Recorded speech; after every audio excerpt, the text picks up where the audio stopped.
की मुंबईचे जे रस्त्याचा घोटाळा चालू आहे एकनाथ शिंदेच्या देखरेखीत, खोके सरकारच्या देखरेखीत, तो घोटाळ्याची चौकशी करा. चला, आज तरी भाजपला जाग आलेली आहे. 2 वर्ष मी सांगतोय की हिंमत असेल तर या सरकारमधून बाहेर पडा. निवडणुका होऊन गेल्या, कॉन्ट्रॅक्टर्सना त्यांचे पैसे मिळाले, घोटाळा झाला. आज भाजप नुसतं काहीतरी दाखवायचं म्हणून सांगते की SIT चौकशी लावा.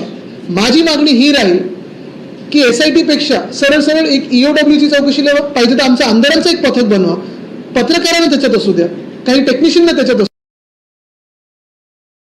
रस्ते घोटाळा साधारणपणे आपण पाहतोय. मी त्यावेळी पण सांगत होतो की प्रधानमंत्री महोदयांना आणू नका, भूमिपूजनासाठी त्यांना आणू नका. प्रधानमंत्र्यांचा हा अपमान आहे की तुम्ही त्यांच्या हाती एक भ्रष्ट कामाचं भूमिपूजन करताय.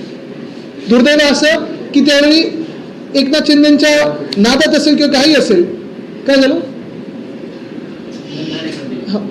नादात असेल किंवा काही असेल, साधारणपणे ते भूमिपूजन घाईघाईत करून घेतलं.